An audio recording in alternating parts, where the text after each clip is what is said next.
नाही, सभापती महोदय, सन्माननीय सदस्यांनी ह्या बिलावरती आपलं मत व्यक्त करत असताना जे मुद्दे तो उपस्थित केलेले आहेत. सभापती महोदय, यामध्ये ज्या आपण कायद्यामध्ये नवीन आपण तरतुदी करत आहोत किंवा आपण काही तरतुदीमध्ये आपण जे काही बदल आपण करत आहोत, थोडे गैरसमज त्या झालं असं मला वाटतंय. किंवा हे बिल सादर होत असताना आपल्याला माहिती आहे की कायद्यामध्ये अनिल प्रसाद आपल्याला कल्पना आहे की एक एक शब्दाचा तिथे एक अर्थ काढण्यात येतो आणि तसं पण त्याची अंमलबजावणी होते.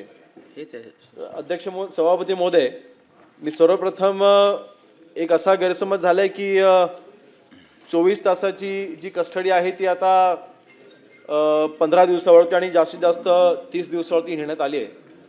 तर मी बंटी पाटील साहेब आपल्याला ह्याबद्दल माहिती देत असताना पहिल्यांदा मी क्लॅरिफिकेशन असं देईन, आपला गैरसमज असा आहे की गुन्हा दाखल झाला, त्या व्यक्तीला किंवा अटक केली, त्याला कस्टडीमध्ये आणलं की 24 तास झाले, त्या 24 तासाच्या ऐवजी आपण त्याला 15 दिवस ठेवू शकतो. आपल्याला असं आपल्या म्हणण्यामध्ये मग अशी असं आलं की आता 24 तासाच्या ऐवजी कोर्टाची परवानगी घेतल्याशिवाय आता त्याला आपण 15 दिवस ठेवू शकतो. असा हा विषय नाहीये. 170 कलम मध्ये काय तरतूद आहे? संज्ञ गुन्हा होण्यापासून प्रतिबंध करण्यासाठी अटक. जर पोलीस अधिकाऱ्याला एखादी व्यक्ती संज्ञ गुन्हा करण्याच्या तयारीत असल्याची माहिती असेल, तो गुन्हा अन्य मार्गाने रोखता येत नसेल तर वॉरंटची अटक करू शकतो. आणि अशा परिस्थितीमध्ये आपण जेव्हा त्यांना अटक करतो तर ह्यामध्ये त्यांना फक्त 24 तासच त्यांना अटक किंवा त्यांना कस्टडीमध्ये ठेवण्याची तरतूद. आपण त्यांची कोर्टाची परवानगी घेऊन पण ह्यांना जास्त वेळ ठेवू शकत नाही. 24 तासामध्ये आपण आपल्याला यांना सोडावं लागते. म्हणजे प्रिव्हेंटिव्ह म्हणजे आपल्याला एखादा गुन्हा घडणार आहे ही जेव्हा आपल्याला माहिती समजा पोलिसांना मिळाली आणि त्याला आपण कस्टडीमध्ये घेतलं तर आता त्याला 24 तासच त्याला फक्त आपण कस्टडीमध्ये ठेवू शकतो. कोर्टाची परवानगी घेण्याची तरतूदच नाहीये. आणि म्हणून आपण आता ही तरतूद करत आहोत. आपण जो विषय म्हटला तो कलम वेगळा आहे, ज्याच्यामध्ये आपण अटक केलेली आहे, ज्याच्यामध्ये त्याच्यावरती गुन्हा दाखल झालेला आहे, अशा व्यक्तीला जेव्हा आपण अटक करतो आणि त्याला 24 तासापेक्षा जास्त ठेवायचं असं आपण कोर्टाची परवानगी घेतो. ह्या कलमामध्ये प्रिव्हेंटिव्ह ऍक्शन म्हणून जर आपण कोणाला कस्टडीमध्ये घेतलं असेल तर कोर्टाची परवानगी घ्यायची देखील तरतूद नाहीये. आपण ती तरतूद आपण करतो. आपण आता 24 तासामध्ये आपण त्याला सोडून द्यावं लागतं. नाही, ते त्याच्यामध्ये गुन्हा दाखल झाल्याच्या नंतर सभापती मध्ये ह्यामध्ये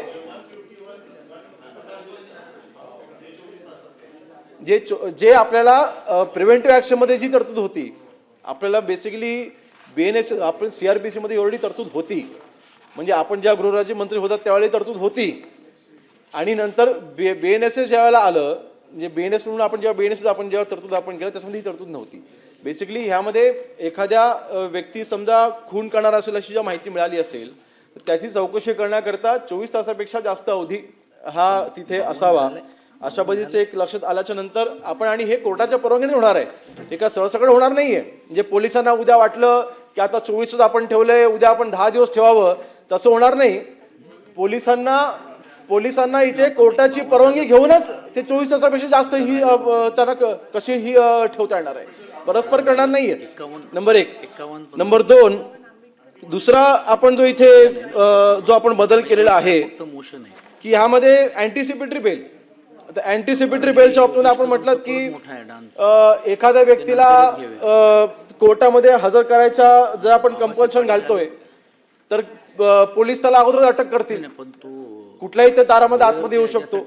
परंतु ह्याच्यामध्ये परत आपण जर का आपण बिलामध्ये वाचलं स्पष्ट आपण नमूद केलेलं आहे की जर का सरकारी अभियोक्त्याने केलेल्या अर्जावरून न्यायाच्या हितार्थ न्यायालयाला अशी उपस्थिती आवश्यक वाटेल तेव्हाच, म्हणजे एक शॉर्ट अँटिसिपेटरी बेलच्या वरती सुनावणी होत असताना किंवा मग एखाद्या गुन्ह्यामध्ये अंतिम सुनावणी होत असताना ती व्यक्ती तिथे हजर राहणं आवश्यक आहे असं आपला अभियोक्ता ज्या वेळेला कोर्टाला अर्ज करेल, कोर्टा ज्या वेळेला त्याला म्हणेल त्याच वेळेला ते कंपल्सरी. म्हणजे आपण त्याला बंधन घालत नाही आहोत, कोर्टाच्या परवानगीनेच ती व्यक्ती तिथे हजर राहील असं आपण ही आपण तरतूद करतो. नाही ना, आता नाहीये ना, आता नाहीये, बीएनएस मध्ये नाहीये. म्हणून आपण सीआरपीसी जी तरतूद आपण ती आता इन्क्लूड करतोय आणि म्हणून तो एक गैरसमज नसावा की आता आपण कंपल्शन करतोय, हा गैरसमज नसावा. तिसरा विषय जो आपण इथे नमूद आपण मगाशी केला, इलेक्ट्रॉनिक आणि डिजिटलचा मगाशी मी जो उल्लेख केला त्याच्याबद्दल एक गैरसमज असा झाला आहे की आपण AI ड्रिव्हन जर का कोणी असा तिथे काही फोटो तयार केला, व्हिडिओ तयार केला, आपण त्याला अटक करणार असं नाही आहे. बेसिकली ही तरतूद आपण ही का करतो, म्हणजे आपण बदल आपण का करतोय, ATSची ही देखील मागणी होती की आपण समजा एखाद्या नक्षलवाद्याला आपण अटक केली आणि त्याला आपण ताब्यात घेतलं, त्याच्याकडे काय आपलं असं काही डॉक्युमेंटेशन काय अशी समजा काही तिथे अशी काही पुस्तकं आढळली, जसं मी मगाशी आता वंजारे साहेब पुन्हा माझ्या उत्तराकडे थांबले नाही, मगाशी त्यांनी त्याचा उल्लेख केला आहे की समजा अर्बन नक्षलवादीच्या बाबतीमध्ये आपण जेव्हा विधेयक आणलं होतं ते आपण पारित केलं, त्यावेळेस मी असा उल्लेख केला होता की भारताच्या संविधानाच्या विरोधात स्वतःचं संविधान तयार केलं गेलं होतं आणि ते पुस्तकी स्वरूपामध्ये होतं. पण असंच जर का एखादं देशाच्या विरोधामधलं एखादी डॉक्युमेंट ती पुस्तकी स्वरूपामध्ये आहे आणि डिजिटल स्वरूपामध्ये देखील आहे. आता दस्तऐवज ह्या व्याख्येमध्ये फक्त पुस्तकी जे म्हणजे छापलेलं जे आहे थोडं फक्त इन्क्लूड, डिजिटल नाही आहे. ते डिजिटल स्वरूपात देखील जर का असं कुठलं देशाच्या विरोधामधलं संविधान कुठे वेगळं तयार केलेलं असेल तर ते देखील आता ग्राह्य धरलं जाईल, अशी ही तरतूद आहे. मग तोही गैरसमज नसावा की कोणतरी AI ड्रिव्हन काहीतरी केलं म्हणजे AIच्या तंत्रज्ञानाचा वापर करून फोटो तयार केला आम्ही अटक करणार असं नाही. तर ऑलरेडी आपण तू नेले, तुला काही धोक्यात अटक नाही आणि म्हणून सभापतीमध्ये तसा कुठला गैरसमज नसावा. तर मला वाटतं ह्या 3 बाबींमध्ये आपला जो विषय होता तो. आणि चौथं आपलं जे म्हणणं होतं की आपण ऑलरेडी CRPC मध्ये SP-च्या ऐवजी DYSP-नाच अधिकार होते, DCP-च्या ऐवजी आपण तिथे ACP-नाच अधिकार होते आणि हे आणि नाही त्याच्यामध्ये सांगतो ना मी, नाही शेवटी त्यांचं ओव्हरलुकिंग तर असणारच आहे. आणि सेक्शन 15 काय आहे, चॅप्टरी केसेसमधले हे आपण विशेष हे दंडाधिकारी आपण तयार केलेले आहेत. चॅप्टरी केसेसमध्ये पण IPS अधिकाऱ्यांपर्यंत जर का जात असेल तर ते आवश्यकता नाही ना. म्हणून आपण हा जो कलम 15 मधला जो बदल आहे तो फक्त तेवढा पुरता सीमित आहे. आपण आता जे आणि म्हणूनच आणि ह्याच्यामध्ये काय होतंय शेवटी SP आणि तिथे DCP स्तरावरती जो काही वर्कलोड वाढतोय आणि ह्याच्यामध्ये संपूर्ण तपास हा तिथे DYSP-च्या मार्फत होतो, संपूर्ण तपास हा तिथे DYSP-च्या मार्फत होतो आणि प्रस्ताव जो आहे तेच तयार करतात. मग शेवटी कारवाई देखील ही त्यांच्यामार्फत व्हावी अशा पद्धतीने हे कार्यालयीन सुलभता यावी ह्या दृष्टीने आपण हे केलेलं आहे. तेव्हा आपण निश्चिंत राहावं की याचा कुठेही तसा दुरुपयोग होण्याची कुठलाही तिथे शक्यता नाही आहे. म्हणून सभापती महोदय,